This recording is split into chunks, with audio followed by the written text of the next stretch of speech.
Hi hello welcome to my YouTube channel. It is Aryansh Mokshi. ఎవరైనా subscribe ఏ సన్న పట్టుకోరా tight డాడీని తర్వాత ఇంకా సండే వచ్చేసి డాడీని పట్టుకో. అప్పుడు ఇంకా మాకు దగ్గరలోనే చిక్బల్లాపూర్ దగ్గర సైబర్ సెంటర్. మేము ఎప్పటి నుంచో వెళ్ళాలి అనుకుంటూనే ఉన్నాం. ఎప్పటికప్పుడు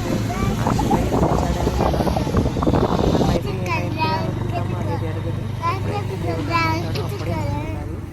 ఇంకా ఎక్కడైతే దారి పొడవునా చూడండి ఎంత బాగా కూల్ క్లైమేట్. మేమైతే ఈవినింగ్ వెళ్ళాము. ఈవినింగ్ వెళ్తేనే ఫొటోస్ కూడా మంచిగా ఉంటాయి. అక్కడ పీస్ఫుల్గా వ్యూ కూడా చాలా బాగుంటుంది. ఎవరైనా వెళ్ళాలి అనుకునే వాళ్ళు చూడండి ఒకసారి ఆదియోగి సెంటర్కి ఈవినింగ్ మాత్రమే వెళ్ళండి, చాలా బాగుంటుంది. ఇంకా నైట్ అయితే లైటింగ్స్ అంతా నీట్గా ఉంటుంది, చాలా బాగుంటుంది. బాగా ఎంజాయ్ చేయొచ్చు. పిల్లలకి అది ఎవరైనా కానీ వెళ్ళొచ్చు. చాలా చాలా బాగుంటుంది. ఇంకా ఇక్కడ స్టార్టింగ్లో అయితే చూడండి ఎంత బాగుందో. ఫొటోస్ సిస్టమ్ తీసుకోవడం కానీ వ్యూ మాత్రము కొండ చర్యల్లో కొండల మధ్యలో వ్యూ లొకేషన్ కానీ గ్రీనరీ కానీ చాలా చాలా బాగుంటుంది. మీరు వెళ్ళాలి అనుకునే వాళ్ళు ఖచ్చితంగా సాటర్డే సండే అయినా వెళ్ళొచ్చు, వీకెండ్ మీకు ఎప్పుడైనా వీలైనప్పుడు కూడా వెళ్ళొచ్చు. కానీ సాటర్డే సండే మాత్రం చాలా చాలా బాగుంటుంది. అది కూడా లైటింగ్ సిస్టమ్ ఉంటుంది, మంచిగా జనాలు కూడా మంచిగా వస్తారు. మీకు ఫొటోస్ ఇవన్నీ మంచిగా కావాలి అనుకునే వాళ్ళు వీక్ డేస్లో వెళ్ళొచ్చు. చూడండి ఎక్కడంటే అక్కడ ఫొటోస్ తీసుకుంటూనే ఉన్నారు. ఇంకా రోడ్ సైడ్ అటువైపు ఇటువైపు అంతా మనకు తినబండారాలు, మొక్కజొన్నలు అంట, ద్రాక్ష అంట, మొక్కజొన్న కణంకలంట, అలాంటివన్నీ ఉంటాయి. బస్ సిస్టమ్ ఉంది ఇక్కడ. హైవే కాబట్టి బస్ సిస్టము. మనం కార్లో వెళ్ళుకుంటే కార్లో వెళ్ళొచ్చు, ఆటోలు పోతూ ఉంటాయి, మనం టూ వీలర్లో కూడా వెళ్ళొచ్చు. చాలా బాగుంటుంది. రోడ్డు కానీ అంత మంచిగా ఉంటుంది. చాలా బాగా ఎంజాయ్ చేస్తారు. ఫ్యామిలీతో వెళ్ళండి, మంచిగా ఎంజాయ్ చేయండి. సాటర్డే సండే వెళ్ళాలి అనుకునే వాళ్ళు ఖచ్చితంగా ఎక్కడికి ఒకసారి వెళ్ళిరండి. చిక్బల్లాపూర్ దగ్గర మీకు ఈ లొకేషన్ డీటెయిల్స్ అని నేను లింక్లో షేర్ చేస్తాను. ఖచ్చితంగా ఇది మీరు విజిట్ చేసేయండి. ఎప్పుడు సాటర్డే సండే కానీ మీకు ఎప్పుడు వీలుంటే చూడండి. రీల్స్ చేసేవాళ్ళు, ఫొటోస్ తీసుకునే వాళ్ళు చూడండి ఎంతమంది ఉన్నారో. చూడండి మీకు కూడా ఇలా వెళ్ళాలి అనుకునే వాళ్ళు వెళ్ళండి. ఎంత లొకేషన్ కానీ వ్యూ కానీ సూపర్గా ఉంటుంది. ఎప్పుడైనా చేయాలి అనుకునే వాళ్ళు మంచిగా ఇక్కడ ఈ ప్లేస్కి అయితే విజిట్ చేసేయండి. చాలా చాలా బాగుంటుంది. చూడండి ఇంకా పొగ మంచు కానీ ఇక్కడ అంత మొక్కజొన్న కంకలు కాలుస్తూ ఉంటారు. అక్కడ అంత క్లీన్నెస్ కానీ చాలా చాలా బాగుంటుందండి. ఒక్కసారి మీరు ఈ ప్లేస్కి విజిట్ చేసేయండి. చూడండి మాకు దేవుడైతే కనిపిస్తున్నాడు. ఈషా యోగి సెంటర్ చూడు కనిపించేస్తాడు. వా సూపర్ ఎంత బాగుందో. మేమైతే వచ్చే దారి పొడవునంతా మేము కేకలు వేసుకుంటూనే వస్తున్నాము. చాలా బాగుంది. అయితే ఇంత మంచి వ్యూ అయితే నేను ఎక్కడ చూడలేదు. నేను ఇంకా చూస్తే గూస్ బంప్స్ అనేది వచ్చేసాయి చేతులు అన్నీ. ఇంకా మంచిగా ఉంది, చాలా బాగుంది. ఇక్కడ పార్కింగ్ ఇంకా కార్కి సపరేట్ త్రిశూలం ఉంటుంది కాబట్టి దానికి కూడా సపరేట్ ఉంది. ఇక్కడ ఎంట్రీలో అయితే త్రిశూలం పెద్ద వీలు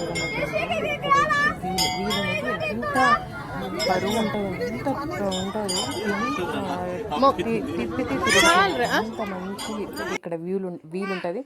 ఇంకా వీలుకి నాగపడగలు అన్నీ ఉంటాయి. చూడండి వాళ్ళని ఇట్లా ఫ్లెక్సీ పెట్టుకొని ఫోన్స్ యూజ్ చేయకూడదు, కెమెరా తీసుకొని స్టార్టింగ్లో ఉంటాయి అక్కడ తీసుకోకూడదు అని అంటారు. చాలామంది తీసుకుంటూనే ఉంటారు. ఇంకా లోపల ఎంతమంది క్రౌడ్ ఉంది, ఎంత మంచి క్రౌడ్ ఉంది. మేము సండే వెళ్ళాము కాబట్టి లోపల ఎంత క్రౌడ్ ఉందో చూడండి ఒకసారి. వాళ్ళు ఎంత మంచి క్రౌడ్ అంటే అసలు ఎక్కడ చూడలేదు ఎంత క్రౌడ్. అంత క్రౌడ్ ఉన్నా కూడా స్పేస్ అనేది ఎంత మంచిగా ఉందో. మా పిల్లలైతే అక్కడ ఉన్నారు. ఎంత బాగుందో వాళ్ళకి తిరగడానికి. ఇంకా మేమైతే లోపల ఫొటోస్ అయితే దిగేసినాం. ఇంకా ఒక్కొక్క ఫోజులకి ఒక్కొక్కరు ఫొటోస్ అయితే దిగినాము. ఇంకా లోపల ఇంకా పోతూనే ఉన్నాం. ఇంకా దేవుడి దగ్గరికి అయితే వెళ్ళలేదు. ఇంకా చుట్టూరా పిల్లలు పెద్దలు అంతా బాగా పీస్ఫుల్గా ఉంది. అందరూ కూర్చొని అక్కడే సేద తీరుతుంటారు. ఫొటోస్ దిగేవాళ్ళు, కూర్చొని తినేవాళ్ళు, బుక్స్ తీసుకొని చదువుకునేవాళ్ళు, అంతా మంచి ఫొటోస్ తీసుకొని వచ్చేవాళ్ళు అంతా చాలామంది ఉన్నారు. ఒక్కరు ఒక్కో రకంగా ఫోటో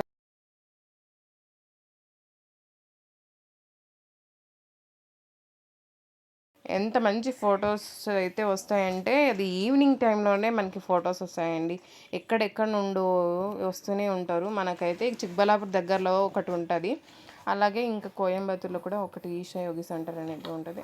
నాకు తెలిసి కోయంబత్తూర్ చాలా పెద్దది అనుకుంటాను. అక్కడ అంతా స్టేయింగ్కి కానీ అంత మంచిగా ఉంటుంది. ఇక్కడ కూడా స్టేయింగ్కి ఉంటుంది. మనం ఏమంటే చిక్బల్లాపూర్కి దగ్గరలో ఉండదు, కానీ లోపల అక్కడ సెంటర్ దగ్గర అయితే ఉండదు.